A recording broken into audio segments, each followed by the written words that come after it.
जय श्री कृष्णा दोस्तों।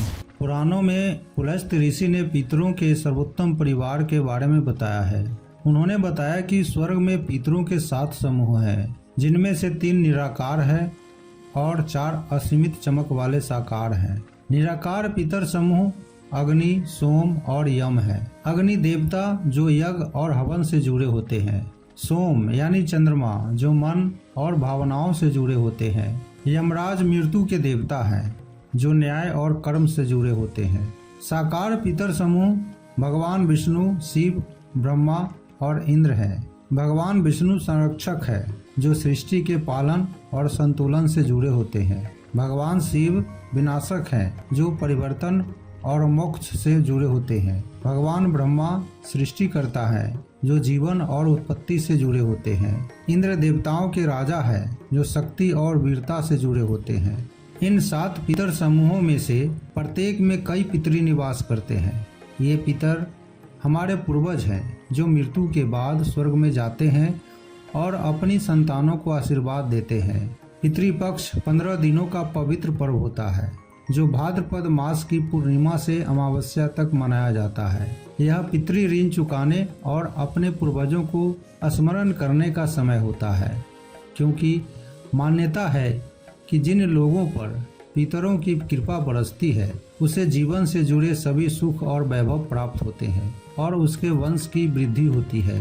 तो वहीं उनकी उपेक्षा करने वालों को तमाम तरह के कष्टों को झेलना पड़ता है। गरुड़ पुराण के अनुसार जो व्यक्ति श्रद्धा के साथ पितृपक्ष में अपने पितरों के लिए श्राद्ध करता है, पितर उससे प्रसन्न होकर उसे लंबी आयु, संतान, सुख, वैभव, धन धान्य, मान सम्मान आदि सभी प्रकार के सुख प्रदान करते हैं।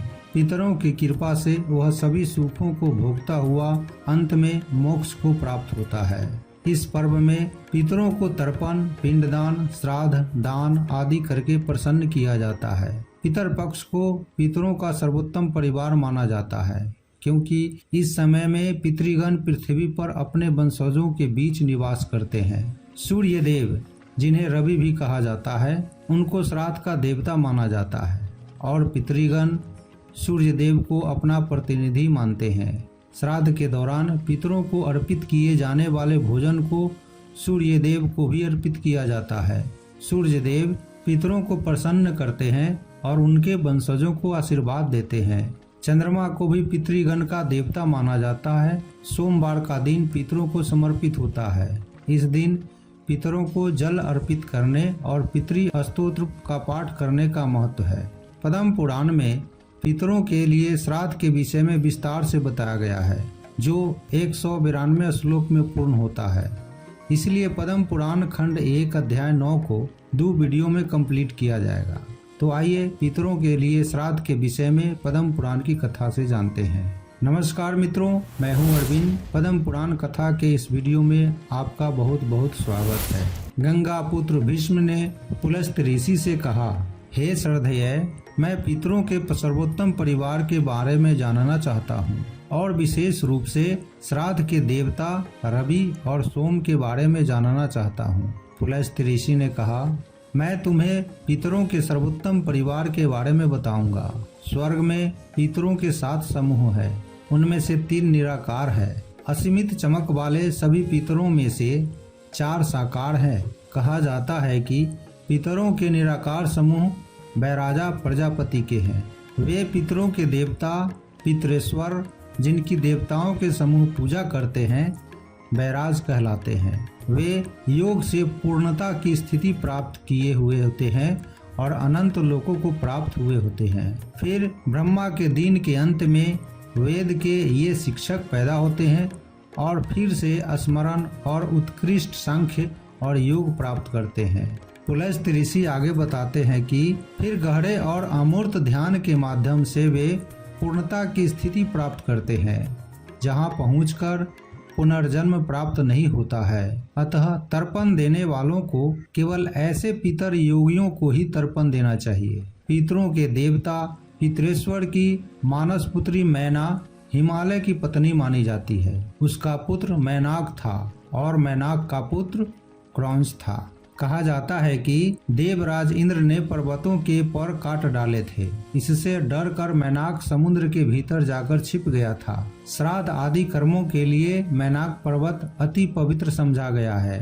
जब सीता की खोज में जा रहे हनुमान जी को आकाश में बिना विश्राम लिए लगातार उड़ते देखकर समुद्र ने सोचा कि यह प्रभु श्री राम का कार्य पूरा करने के लिए जा रहे हैं। किसी प्रकार थोड़ी देर के लिए विश्राम दिलाकर इनकी थकान दूर करनी चाहिए। इसलिए समुद्र ने अपने जल के भीतर रहने वाले मैनाक पर्वत से कहा, मैनाक, तुम थोड़ी देर के लिए ऊपर उठकर अपनी चोटी पर हनुमान जी को बिठाकर उनकी थकान दूर करो। समुद्र का आदेश पाकर मैनाक प्रसन्न होकर हनुमान जी को विश्राम देने के लिए तुरंत उनके पास आ पहुंचा। उसने उनसे अपनी सुंदर चोटी पर विश्राम के लिए निवेदन किया। उसकी बातें सुनकर हनुमान जी ने कहा, मैनाक, तुम्हारा कहना ठीक है, लेकिन भगवान श्री रामचंद्र जी का कार्य पूरा किए बिना मेरे लिए विश्राम करने का कोई प्रश्न ही नहीं उठता। ऐसा कहकर उन्होंने मैनाक को हाथ से छूकर प्रणाम किया और आगे चल दिए। रामायण में हनुमान जी ने रावण के पुत्र अक्षय कुमार को मारने के बाद क्रौंच पर्वत पर विश्राम किया था। क्रौंच मैना ने गहन और अमूर्त ध्यान से युक्त 3 पुत्रियों को जन्म दिया, उमा, एक पर्णा और पर्णा। तीनों कठोर व्रतों में संलग्न थी। हिमावत ने अपनी तपस्या के कारण श्रेष्ठ इन पुत्रियों का विवाह एक रुद्र से, दूसरी भृगु से और तीसरी जैगी सभ्य से की थी। अब मैं आपको पितरों की दुनिया के बारे में बताऊंगा। ये बात सुनिए। अब आगे मैं आपको पितरों की दुनिया के बारे में बताऊंगा। सोमपथ नामक लोक है जहाँ मारीच के पुत्र रहते हैं। वहाँ रहने से वे पितर हैं और देवता उनका पूरा सम्मान करते हैं। वे वहाँ रहते थे जहाँ यज्ञों को अग्निस्वत कहा जाता है। उनकी पुत्री उत्तम वर्ण की अच्छोदा थी। पूर्व में पितरों ने वहाँ अच्छोदा नाम की एक झील भी बनाई थी। अच्छोदा ने 1000 दिव्य वर्षों तक तपस्या की। दिव्य आकृतियाँ, दिव्य पुष्प और पुष्पों से युक्त श्रेष्ठ बलशाली और कामदेव के समान पितर वहाँ आई और प्रसन्न होकर उसे सचमुच वर देने लगी। उस स्त्री ने उनमें से अमावसु नामक एक पितर को काम के वशीभूत और वर की इच्छा करते हुए देखा और उसके प्रेम से वशीभूत हो उठी। पितरों के नियमों के उल्लंघन के कारण वह सुंदरी अपनी एकाग्रता से विचलित होकर पृथ्वी पर जा गिरी। यद्यपि उसने कभी भी भूमि को नहीं छुआ और अमावस ने अपनी दृढ़ इच्छा शक्ति के कारण उसकी ओर आकर्षित न हो सका, जिसने उसे दंडवत किया था। वह संसार में अमावस्या के नाम से विख्यात हुई। चूंकि वह पितरों को प्रिय थी, इसलिए उसने अमावस्या पर दिया गया तर्पण को अक्षय बना दिया। अच्छोदा असहाय होकर और अपनी तपस्या के पुण्य के नष्ट होने के कारण अपना चेहरा नीचे लटकाए हुए फिर से अपनी समृद्धि के लिए पितरों से प्रार्थना करने लगी। शर्मिली और दुखी महिला को उसके भविष्य और देवताओं की पूजा को ध्यान में रखते हुए पितरों द्वारा इस प्रकार संबोधित किया गया और महामहिम अपने अनुग्रह के कारण उससे इस प्रकार शुभ वचन कहे। हे उत्कृष्ट रूप वाली, स्वर्ग में दिव्य शरीर के साथ जो कुछ भी किया जाता है उसका फल केवल उसी शरीर के साथ भोगना पड़ता है। मनुष्य जीवन में किए गए कर्मों का फल मृत्यु के बाद दिव्य जीवन में मिलता है। इसलिए अच्छे कर्म करो जिनका फल तुम्हें मरने के बाद मिलेगा।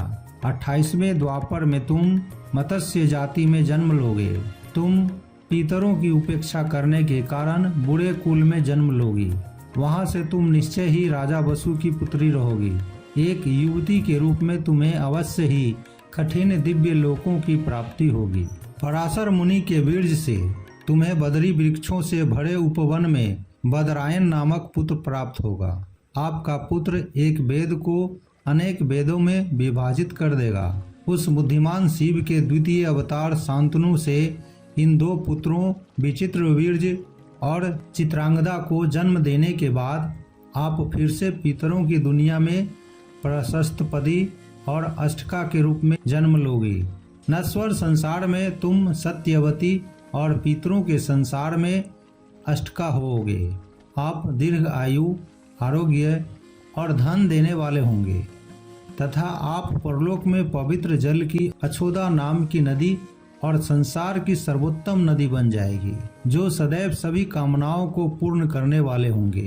पुलस्त्य ऋषि आगे बताते हैं, इस प्रकार उसे संबोधित करते हुए पितरों के समूह वहीं लुप्त हो गए और अछोदा को अपने बुरे कर्मों का फल भी मिला, जो मैं पहले ही कह चुका हूँ। स्वर्ग में विभ्रज नामक अन्य अत्यंत प्रकाशमान लोक है, जहाँ बहिर्सद नामक उत्तम व्रतों वाले पितरे हैं। जहाँ इन लोकों में कुश घास के आसनों से सुसज्जित हजारों विमान हैं, जहाँ इच्छा फल देने वाले वृक्ष है, उत्सव के अवसरों के लिए हाल जिसमें राक्षसों, देवताओं, गंधर्वों, अप्सराओं के समूह, यक्षों और राक्षसों के समूह भी आहुति देकर प्रसन्न होते हैं और स्वर्ग में देवताओं की पूजा करते हैं। वे बहिर्सद के सैकड़ों पुत्र हैं। वे तपस्या और मन की एकाग्रता से संपन्न हैं। वे उदार हैं और अपने भक्तों को सुरक्षा देते हैं। उनकी मानस पुत्री को पीवरी के नाम से जाना जाता है। वह एक चिंतनशील संत और अमूर्त ध्यान करने वाली थी।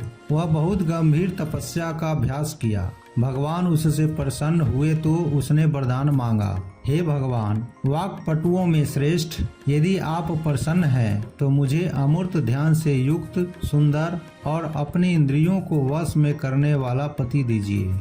भगवान ने कहा, जब योग के गुरु सूक और व्यास के पुत्र पैदा होंगे तो तुम एक अच्छे व्रत के कारण उनकी पत्नी बनोगी। तुम्हारी कृति नाम की एक पवित्र पुत्री होगी। तुम्हें उसका विवाह पंचाल के स्वामी सत्यवत से होगा। तब तुम ब्रह्मदत्त की माता होगी और योग के सिद्धांतों में निपुण मानी जाएगी। आपके कृष्ण गौड़ और शंभु नामक पुत्र होंगे।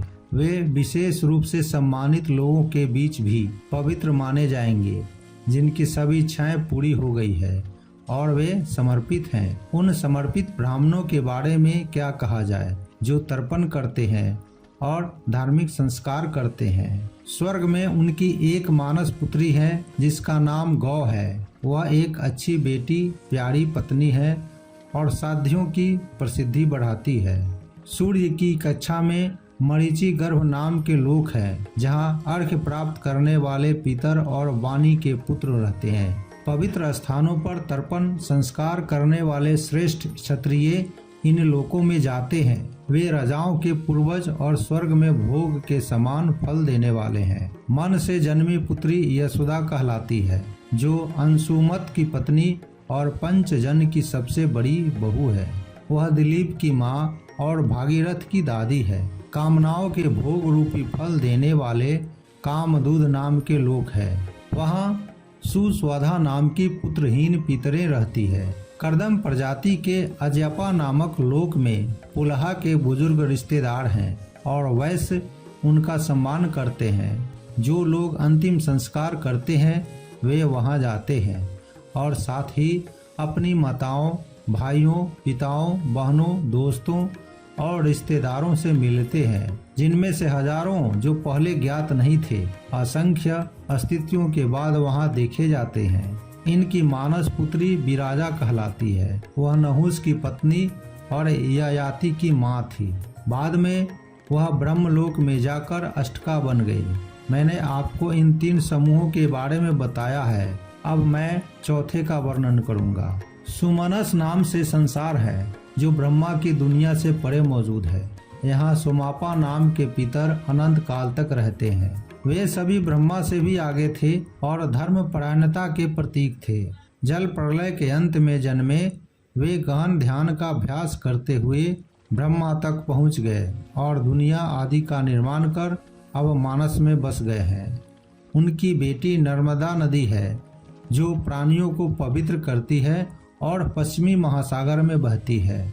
मनुष्य यह जानते हुए कि सभी प्राणी और सृष्टि के समय जो कुछ भी बनाया गया है वह उनसे सृजित है, हमेशा श्रद्धा पूर्वक उन्हें अनुष्ठानिक प्रसाद अर्पित करते हैं।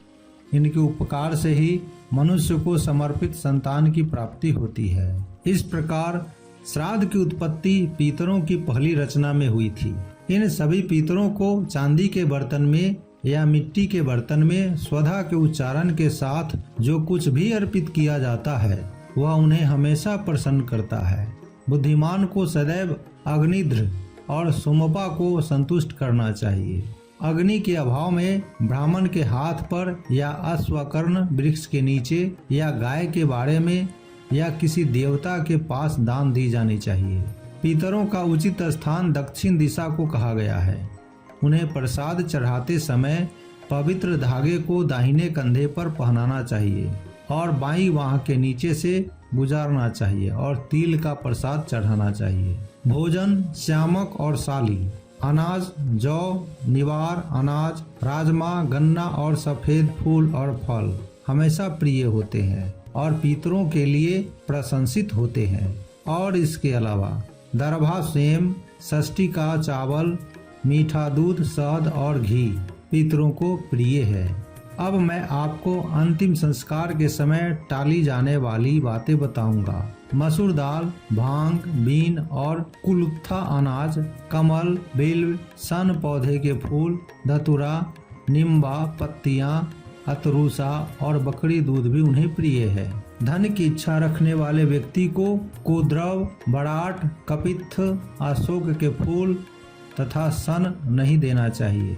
जो भक्ति से पितरों को प्रसन्न करता है उसे पितर भी प्रसन्न करते हैं। पितर उसे पोषण, स्वास्थ्य और संतान के रूप में फल देते हैं। फिर से पितरों के सम्मान में किया जाने वाला संस्कार देवताओं के सम्मान में किए जाने वाले संस्कार से श्रेष्ठ है। ऐसा कहा जाता है कि पितरों को देवताओं से पहले संतुष्ट करना चाहिए। वे शीघ्र प्रसन्न होते हैं, वे क्रोधहीन हैं, वे अनासक्त, स्थिर, स्नेह वाले, शांत मन वाले, पवित्रता चाहने वाले तथा सदैव सुखदायक वचन बोलने वाले होते हैं।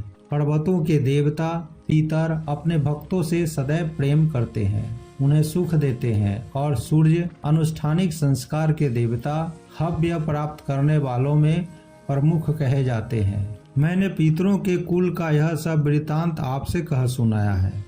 यह पुण्यदायक, पवित्र और आरोग्य प्रदान करने वाला है।